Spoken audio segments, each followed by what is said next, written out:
नीचे प्रस्तुत है मुंशी प्रेमचंद की लिखी कहानी ईदगाह भाग 2। नमाज खत्म हो गई, लोग आपस में मिल रहे हैं। तब मिठाई और खिलौनों की दुकान पर धावा होता है। ग्रामीणों का यह दल इस विषय में बालकों से कम उत्साही नहीं है। यह देखो, हिंडोला है, एक पैर देकर चढ़ जाओ, कभी आसमान पर जाते हुए मालूम होंगे, कभी जमीन पर गिरते हुए मालूम होंगे। यह चरखी है, लकड़ी के हाथी, घोड़े, ऊंट छड़ों के लटके हुए हैं। एक पैसा देकर बैठ जाओ और 25 चक्करों का मजा लो। महमूद, मोहसिन और नूरे और शम्मी इन घोड़ों और ऊँटों पर बैठते हैं। हामिद दूर खड़ा है, 3 ही पैसे तो उसके पास है। अपने कोष का 1/3 जरा सा खर्च चक्कर खाने के लिए नहीं दे सकता। सब चरखियों से उतरते हैं, अब खिलौना लेंगे। इधर दुकानों पर कतार लगी हुई है, तरह तरह के खिलौने हैं। सिपाही और गुजरिया, राजा, वकील, भिश्ती, धोबिन और साधु, वाह कितने सुंदर खिलौने हैं। अब लोगों की ही चाहते हैं कि महमूद सिपाही लेता है। खाकी वर्दी और लाल पगड़ी वाला, कंधे पर बंदूक रखे हुए मालूम होता है, अभी कवायद किए चला आ रहा है। मोहसिन को भिश्ती पसंद नहीं आया, कमर झुकी हुई है, ऊपर मशक रखे हुए, मशक का मुंह एक हाथ से पकड़े हुए, कितना प्रसन्न है, शायद कोई गीत गा रहा है। बस मशक से पानी उड़ेलना ही चाहता है। नूरे को वकील से प्रेम है, कैसी विद्वता है उसके मुख पर। काला चोगा, सफ़ेद अचकन, अचकन के सामने जेब में घड़ी, सुनहरी जंजीर, एक हाथ में कानून का पोथा लिए हुए मालूम होता है कि अभी किसी अदालत से जिरह या बहस किए हुए चला आ रहा है। 1-2 पैसे के खिलौने हैं। हामिद के पास कुल 3 पैसे हैं। इतने महंगे खिलौने वह कैसे लेगा? खिलौने कहीं हाथ से छूट पड़े तो चूर चूर हो जाए, जरा पानी पड़े तो सारा रंग धुल जाए। ऐसे खिलौने को लेकर वह क्या करेगा? किसी काम के? मोहसिन कहता है, मेरा बिस्ती रोज पानी दिया जाएगा, शाम सवेरे। महमूद, मेरा सिपाही घर का पहरा देगा, चोर आएगा तो फौरन बंदूक फैर कर देगा। नूरे, और मेरा वकील खूब मुकदमा लड़ेगा। सम्मी, यह धोबिन रोज कपड़े धोएगी। हामिद, खिलौने को निंदा करता है, खिलौनों की निंदा करता है। मिट्टी के तो है, गिरे तो चकनाचूर हो जाए। लेकिन ललचाई हुई आंखों से खिलौनों को देखता है और चाहता है कि जरा देर के लिए उन्हें हाथ में ले सकता। उनके हाथ अनायास ही लपकते हैं, लेकिन लड़के इतने त्यागी नहीं होते, विशेषकर अब जब अभी नया शौक है। हामिद ललचाता रहा। खिलौनों के बाद मिठाइयाँ आती है। किसी ने रेवड़ियाँ ली, किसी ने गुलाब जामुन, किसी ने सोहन हलवा। मज़े से खा रहे हैं। हामिद बिरादरी से पृथक है। अभागे के पास 3 पैसे हैं, क्यों नहीं कुछ लेकर खाता? ललचाई आंखों से सबकी आंख और देखता है। मोहसिन कहता है, हामिद रेवड़ी ले जा, कितनी खुशबूदार है। हामिद को संदेह हुआ, यह केवल क्रूर विनोद है और मोहसिन उदार नहीं है। लेकिन यह जानकर कि वह उसके पास जाता है, मोहसिन दोने में से एक रेवड़ी निकाल कर हामिद की ओर बढ़ाता है। हामिद हाथ फैलाता है, मोहसिन रेवड़ी अपने मुंह में रख लेता है। मोहसिन, महमूद, नूरे और शम्मी खूब तालियां बजाकर हंसते हैं। हामिद खिसिया जाता है। मोहसिन, अच्छा अब की जरूर देंगे हामिद, अल्लाह कसम ले जा। हामिद, रह रखे रहो, क्या मेरे पास पैसे नहीं है? शम्मी, 3 पैसे तो है, 3 पैसे में क्या क्या लोगे? महमूद, हमने गुलाब जामुन ले जावे हामिद, मोहसिन बदमाश है। हामिद, मिठाइयाँ कौन बड़ी नेमत है, किताब में इनकी कितनी बुराइयाँ लिखी है। मोहसिन, लेकिन दिल में कह रहे हैं कि मिले तो खा ले। महमूद, हम समझते हैं कि इसकी चालाकी, जब हमारे पास पैसे खर्च हो जाएंगे तो हमें ललचा ललचा कर खाएगा। मिठाइयों के बाद कुछ दुकानें लोहे की चीज़ों की, कुछ गिल्ट और कुछ नकली गहनों की। लड़कों के लिए यहाँ कोई आकर्षण न था।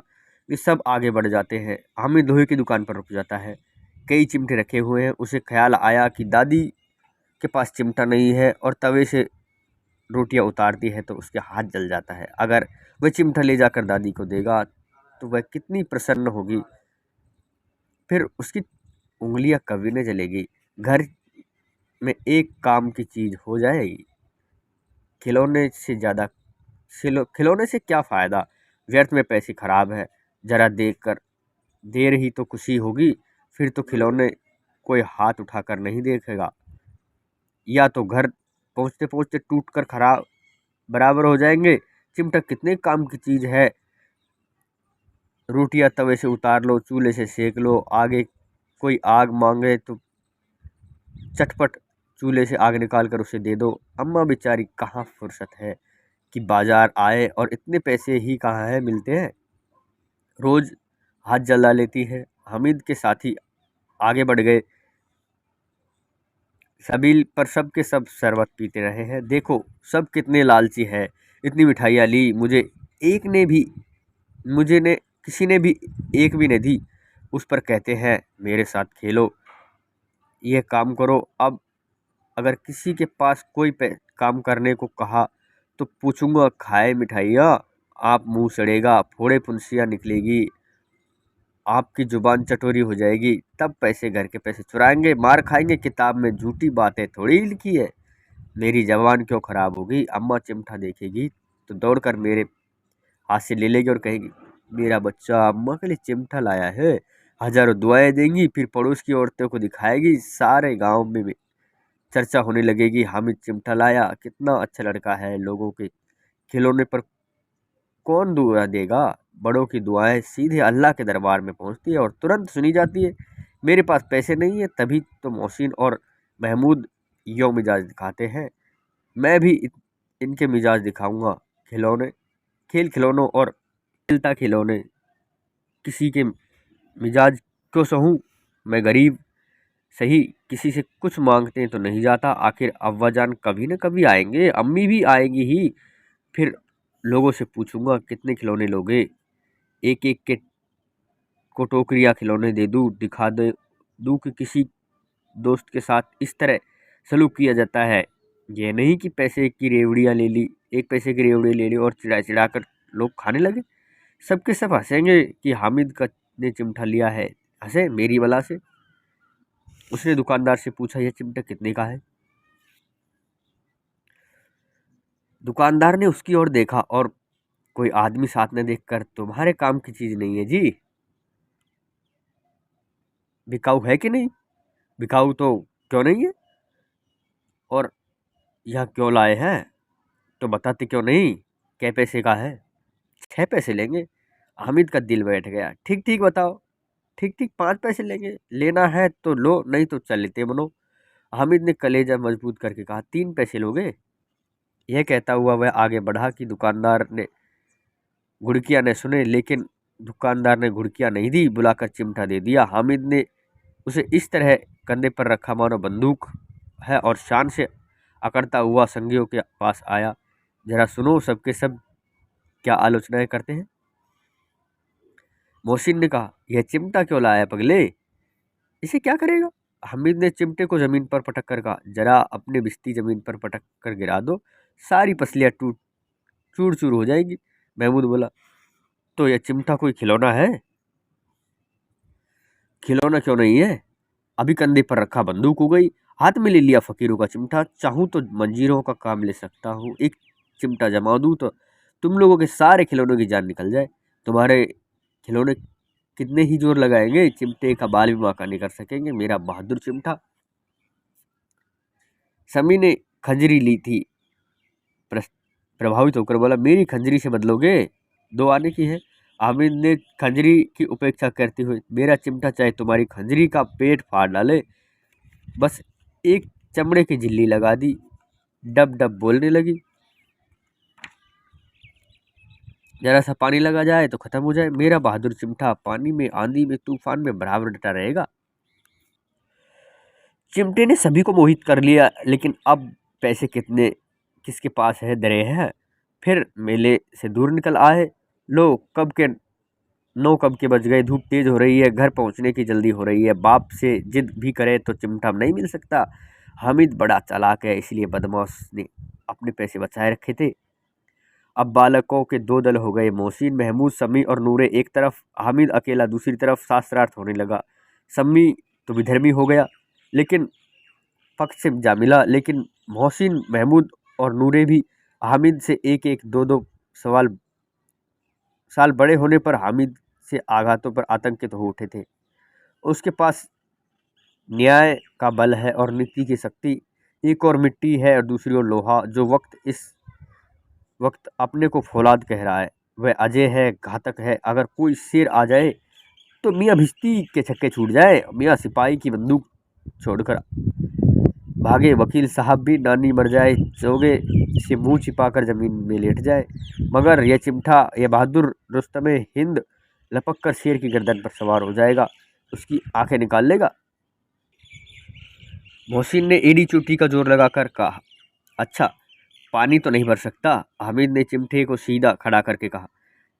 बिस्ती को एक डांट बताकर तो दौड़ा हुआ पानी लेकर आया, उसके पास द्वार पर छिड़कने लगेगा। मोहसिन को परास्त हो गया, मगर महमूद ने कुसुम पहुंचाई, अगर बच्चा पड़ जाए तो अदालत ये बंदे बंदे फिरेंगे तो लोग वकील साहब के पैरों पड़ेंगे। हामिद इस प्रबल तर्क का जवाब नहीं दे सका। उसने पूछा, हमें पकड़ने कौन आएगा? नूरे ने कहा, यह सिपाही बंदूक वाला। हामिद ने मुंह चिढ़ाकर कहा, ये बेचारे हम बहादुर रुस्तमे हिंद को पकड़ेंगे। अच्छा लाओ, जरा अभी कुश्ती हो जाए, इसकी सूरत देखते कर दूर भागेंगे, पकड़ने क्या बेचारे। मोहसिन को एक नई चोट सूझ गई। तुम्हारे चिमटे का मुंह रोज आगे चलेगा। उसने समझा था कि हामिद लाजवाब हो जाएगा, लेकिन यह बात नहीं हुई। हामिद तुरंत जवाब दिया, आग में बहादुरी ही कूदते हैं जनाब। तुम्हारे यह वकील सिपाही बिस्ती लेडियों की तरह घुस जाएंगे। आग में कूदना वह काम है जो सिर्फ यह रुस्तम हिंद ही कर सकता है। महमूद ने एक जोर लगाया। वकील साहब कुर्सी मेज पर बैठते हैं, तुम्हारे चिमटा तो बावर्ची खाने में जमीन पर पड़ा रहेगा। यह तर्क ने सम्मी और नूरे को भी सजीव कर दिया। कितने ठिकाने की बात कही है पट्टे ने। चिमटा बावर्ची वाले खाने में पड़ा रहने के सिवाय क्या सकता है। हामिद ने कोई फड़कता हुआ जवाब न सूझा तो उसे धांधली शुरू की, मेरा चिमटा बावर्ची खाने में नहीं रहेगा। वकील साहब कुर्सी मेज पर बैठेंगे तो जाकर उन्हें ज़मीन पर पटक देगा और उनका कानून उनके पेट में डाल देगा। बात कुछ बनी नहीं, खाली गोल गमोल थी, लेकिन कानून को पेट में डालने की वाली बात छा गई। ऐसी छा गई कि तीनों सूरमा मुंह ताकते रह गए, मानो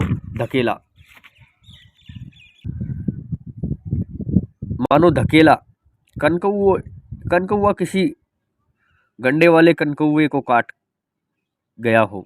कानून मुंह से बाहर निकलने वाली चीज है, उसको पेट के अंदर डाल दिया जाए, बेतुक सी बात होने पर भी कुछ नयापन रखती है। हामिद ने मैदान मार लिया। उसका चिमटा रुस्तमे हिंद है। अब उसे मोहसिन, महमूद, नूरे से कोई आपत्ति नहीं। विजेता को हारने वालों से जो चमत्कार मिलना स्वाभाविक है, वह हामिद को भी मिला। औरों ने 3-4 आने पैसे खर्च किए पर कोई काम की चीज़ नहीं ले सके। हामिद ने 3 पैसे में रंग जमा लिया। सच ही तो है, खिलौनों का क्या भरोसे टूट जाए। हामिद का चिमटा तो बना रहेगा। परसों संधि की शर्तें तय होने लगी। मोहसिन ने कहा, जरा अपना चिमटा दे दो, हमें भी तुम्हारा बिस्ती लेकर देखो। महमूद ने, नूरे ने भी अपने अपने खिलौने पैसे किए। हामिद ने इन शर्तों के मानने में कोई आपत्ति नहीं की। चिमटा भारी भारी से सबके हाथों में गया और खिलौने बारी बारी से हामिद के हाथ में आने लगे। कितने खूबसूरत खिलौने हैं। हामिद ने हारने वालों के आंसू पोंछे। मैं तुम्हारे चिढ़ा रहा था, सब ये चिमटा भला है, इस खिलौने की क्या बड़े बड़े करेगा। तुम्हारे मालूम है लोग तुम्हारे मालूम होता है। अब बोलो। लेकिन मोहसिन की पार्टी दिलासे से संतोष नहीं होता। चिमटे का सिक्का खूब बैठ गया। चिपका हुआ टिकट अब पानी से नहीं छूट रहा। मोहसिन, लेकिन इन खिलौनों के लिए हमें दुआएं तो नहीं देगा कोई? महमूद, दुआ को लिए फिरते हो, उल्टे मार देंगे। अम्मा जरूर कहेगी कि मेले में यह मिट्टी के खिलौने ही तुम्हें मिले। हामिद ने स्वीकार करना पड़ा कि खिलौनों को देखकर किसी की माँ इतनी गुस्से रहेगी जितनी दादी चिमटे को देखकर होगी। 3 पैसे में तो उसने सब कुछ करना था। और उन पैसों के लिए उपयोग पर पछतावे को बिल्कुल जरूरत न थी। फिर अब तो चिमटा रुस्तमे हिंद है और सब खिलौनों का बादशाह। रास्ते में महमूद को भूख लगी। उसके बाप ने केले खाने को दिए। महमूद ने केवल हामिद को साजी बनाया। उसके अन्य मित्र मुंह ताकते रह गए। इस पर चिमटे का प्रसाद था। तो मित्रों, यहाँ तक आप पढ़ रहे हैं ये मुंशी प्रेमचंद की लिखी कहानी ईदगाह, इसका भाग 2 था। अब हम पढ़ेंगे भाग 3। इसको दृश्य भी कह सकते हैं मित्रों, क्योंकि यहाँ पर दृश्य बिल्कुल बदल जाता है। 11 बजे गांव में हलचल मच गई। पहले ईदगाह का दृश्य था, फिर रास्ते का दृश्य है, और अब वापस आने का दृश्य है। तो इस भाग में यहीं तक मिले हैं अगले भाग में। नमस्कार, धन्यवाद।